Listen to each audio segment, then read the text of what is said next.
Have you ever met someone who, within minutes of knowing you, starts asking for favors, oversharing their problems, crossing your boundaries, or expecting your time as though they've already earned it?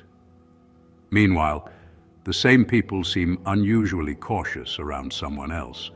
It leaves you wondering what they saw in you that made them feel so comfortable. Most people assume this happens because they keep meeting selfish individuals. But what if the decision to use you wasn't made after they knew you? What if it was made long before you ever noticed it?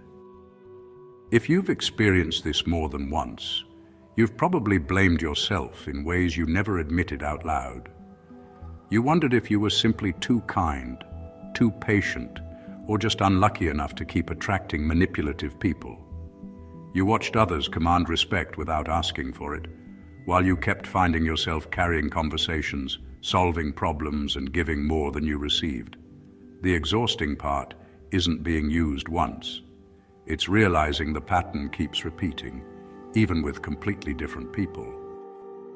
Here's the part most people never consider. People rarely begin by asking themselves whether you're a good person. They begin by asking themselves, often without realizing it, how much resistance they're likely to face.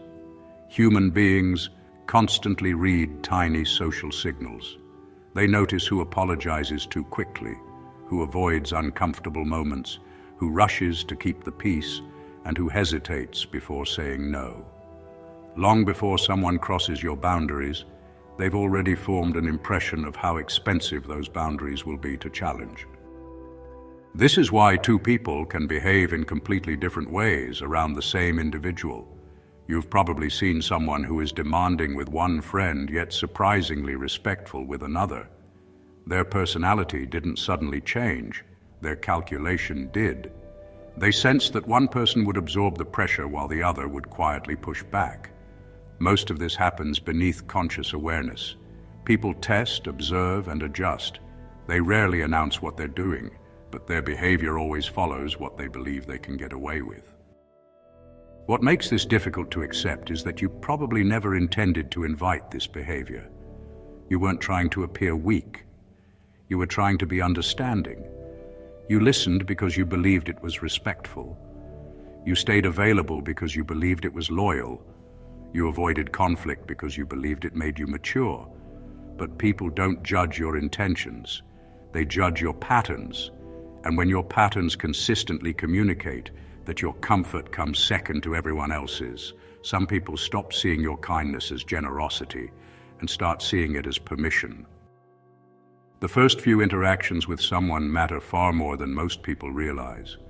Not because they reveal who you are, but because they reveal what you're willing to tolerate. Every unnecessary apology, every immediate reply, every moment you silence your own discomfort to protect someone else's feelings becomes part of an invisible profile they're building in their mind. They may not remember your exact words, but they'll remember how easy it felt to ask for more. And once that expectation is established, people rarely lower it on their own.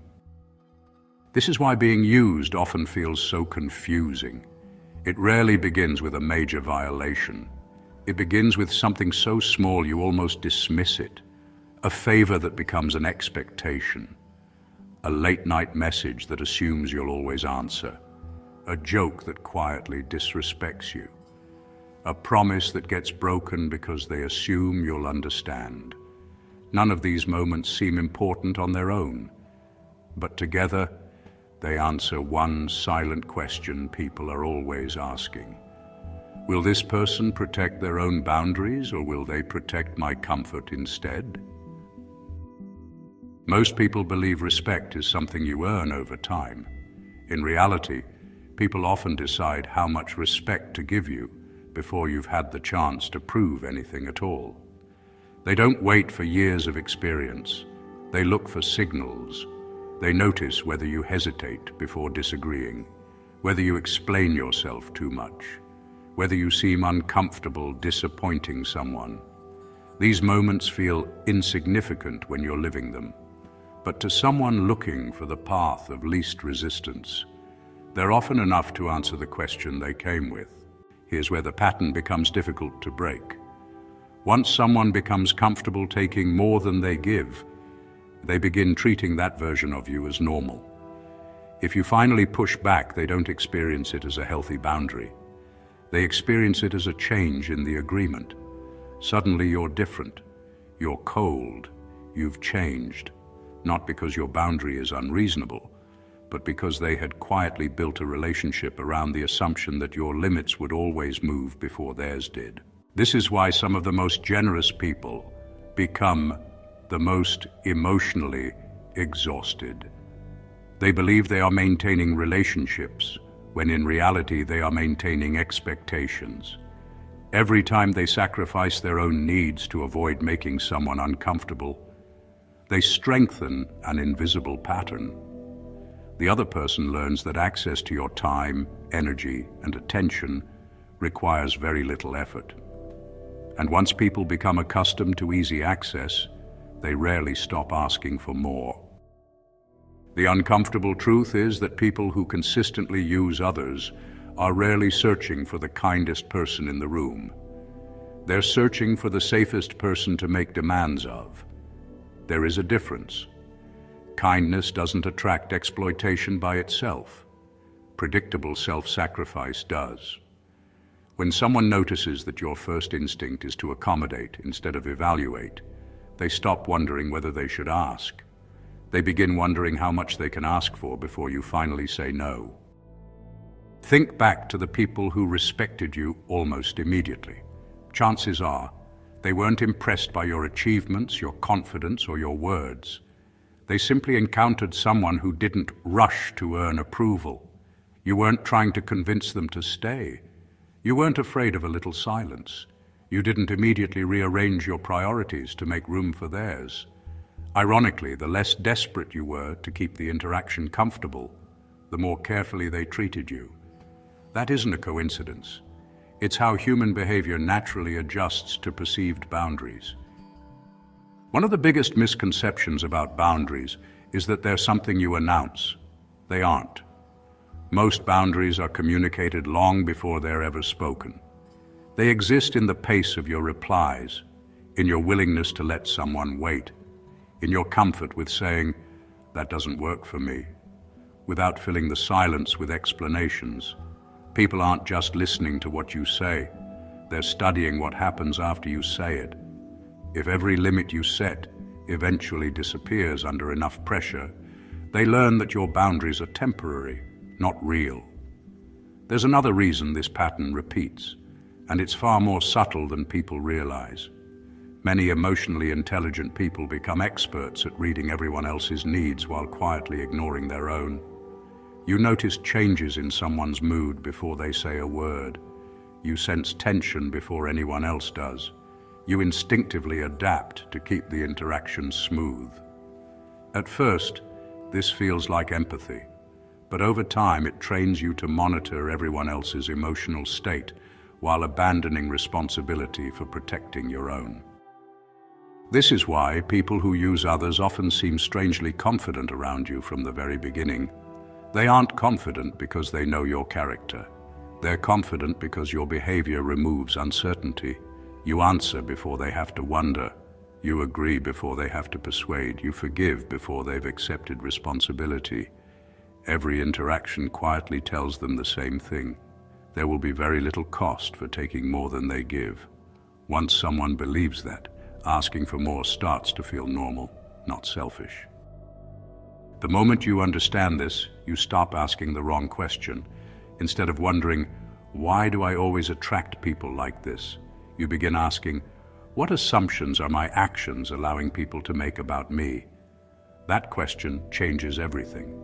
Because exploitation rarely begins with someone else's intention. It begins with their expectation.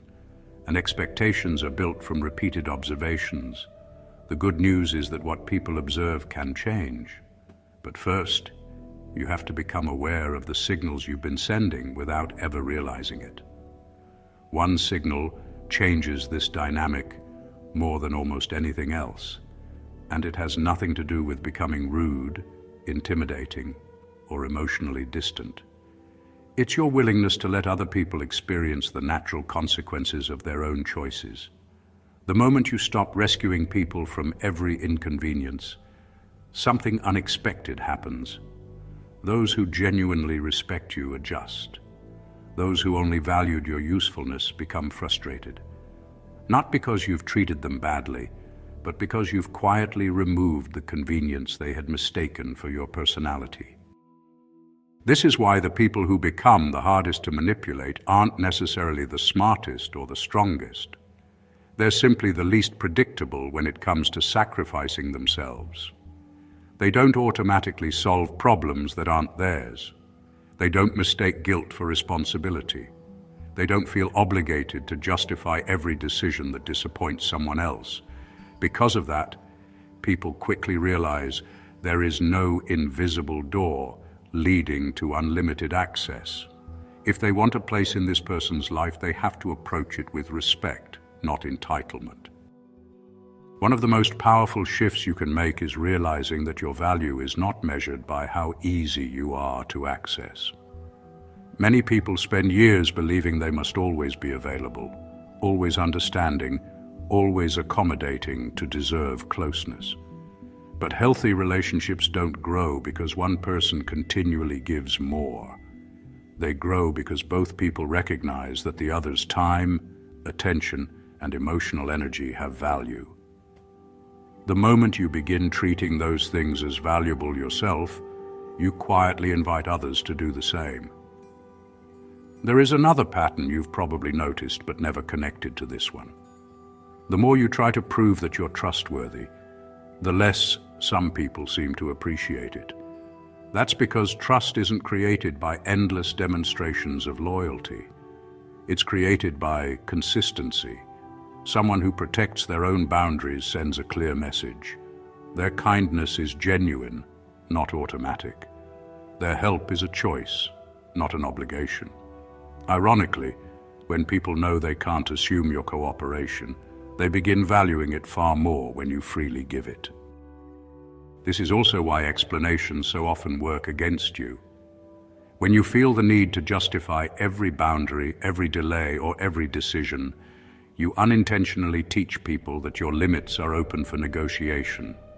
The longer you explain, the more room you create for someone to persuade, guilt, or pressure you into changing your mind. Calm people understand something different. A boundary doesn't become more valid because it's explained in greater detail. It becomes more credible when it remains consistent, even in the face of disappointment. Perhaps the hardest part of changing this pattern is accepting that some relationships will not survive it. The moment you become less available, less apologetic, and less willing to carry what isn't yours, certain people will accuse you of changing. In one sense, they're right. You have changed. But not in the way they mean. You haven't become less caring. You've simply stopped confusing access with affection. And for people who only felt comfortable because your boundaries were always negotiable, that change feels like rejection rather than balance. What surprises most people is that setting stronger boundaries doesn't make everyone leave. It simply reveals who was there for the right reasons. The people who value you as a person usually adapt without much resistance. They might need time, but they adjust because the relationship was never built on unlimited access. The people who become angry, offended, or suddenly distant reveal something different. They weren't reacting to your boundary. They were reacting to the loss of a privilege they quietly believed belonged to them. From that point on, you stop seeing boundaries as walls that keep people out. You begin seeing them as filters that reveal people's intentions. The right people don't need unlimited access to remain close to you. They respect your time because they understand it has value. They respect your silence because they don't mistake it for hostility. They respect your limits because they understand that someone who protects themselves is far more capable of offering genuine trust than someone who says yes to everything. Eventually, you realize the goal was never to become someone nobody could use. That isn't possible. Truly generous people will always attract requests, expectations, and opportunities to give. The real goal is different. It's to become someone who decides, rather than someone who reacts. Someone whose kindness is guided by choice instead of guilt. Because the moment your generosity becomes intentional instead of automatic, people can no longer mistake it for something they're entitled to. The people who seem impossible to take advantage of usually don't possess some mysterious charisma. They simply understand a truth that many people learn too late. Every time you protect your own time, attention, and emotional energy, you teach others how to treat them. Every time you abandon those things to avoid discomfort, you teach the opposite. People are always learning from your behavior, even when no words are exchanged. The question is whether they're learning that your boundaries deserve respect or that they disappear whenever they're challenged. There comes a moment when you stop chasing the impossible goal of making everyone understand you. You realize that some people will only approve of the version of you that never challenged them, the version that always made things easier, the version that carried more than its share. Once you see that, you stop measuring your boundaries by other people's reactions. You measure them by something much quieter, whether you can respect yourself after the conversation is over. The irony is that the people who earn the deepest respect are rarely the ones who spend the most time trying to be respected. They simply refuse to negotiate away their self-respect in exchange for temporary approval. They understand that every unnecessary compromise creates another expectation they will eventually have to carry. So they choose something that feels uncomfortable at first, but becomes liberating over time. They allow people to misunderstand them today, rather than spend years allowing those same people to quietly misuse them. The real advantage isn't that people stop testing you. They won't. Human nature doesn't change that easily. People will always look for shortcuts, easier paths, and relationships that cost them the least. What changes is the outcome. Instead of every test becoming another step toward greater entitlement, it becomes a moment of clarity. Each small boundary you hold quietly answers the question they came to ask. This person may be kind, but they are not easy to use. And once you understand that, something inside you becomes quieter. You stop feeling responsible for managing everyone's expectations. You stop believing every disappointed reaction means you've done something wrong. You stop confusing another person's access to you with your obligation to them, because the strongest boundaries aren't built from anger or suspicion. They're built from the simple realization that your time, your attention, and your peace are resources. And like every valuable resource, they should be given with intention, never assumed by anyone who simply feels comfortable taking them. The people who seem to carry the most quiet confidence all have one habit in common. They no longer see protecting themselves as something that requires permission. They don't wait until they're completely exhausted before saying no. They don't wait until resentment has replaced kindness before creating distance. They understand that boundaries are easiest to defend when they're established early, not after months or years of silent compromise. That's why their relationships feel lighter. They solve small problems before they become permanent patterns. You'll also notice something else begins to change.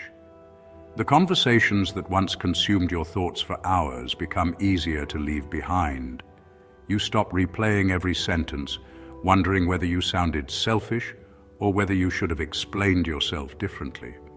Not because you've become emotionally numb, but because you've stopped believing that your worth depends on everyone leaving with a perfect opinion of you. That quiet freedom is something people who constantly seek approval rarely experience. Yet it's one of the clearest signs that you're becoming difficult to manipulate. In the end, The question was never why people instantly felt comfortable using you. The deeper question was why they felt so little uncertainty about trying. Uncertainty is what makes people pause. It's what makes them consider your limits before asking for more than they've earned. When your actions consistently communicate that your boundaries are real, that pause returns. And in that pause, respect has room to exist. Not because you demanded it, but because your behavior quietly made it the wiser choice. The people who once had unlimited access to you may never understand this change. They may call it distance. They may call it pride. They may even say you've become a different person. Let them. Their opinion is often based on what they lost, not on who you've become. You don't need to argue with someone who preferred the version of you that ignored your own needs. Their disappointment is not proof that your boundaries are wrong. Sometimes it's the clearest proof that they're finally working. The next time someone feels comfortable asking for more than they've earned, don't make your first instinct proving that you're kind. Make it observing what they're assuming. Every request reveals something. Sometimes it reveals another person's character. Other times, it reveals the expectations your own behavior has quietly created. The moment you stop seeing every interaction as a chance to be accepted and start seeing it as a chance to understand, everything changes. Because the people who are hardest to use aren't the ones who care the least. They're the ones who have finally learned that kindness without boundaries is an invitation, while kindness protected by self-respect becomes a quiet form of power. Perhaps the greatest mistake you can make is believing that becoming difficult to use means becoming difficult to love. Those are not the same thing. One pushes everyone away. The other simply asks people to come closer with respect instead of entitlement. Real connection has never depended on unlimited access. It depends on mutual consideration. The people worth keeping in your life won't feel threatened by your boundaries.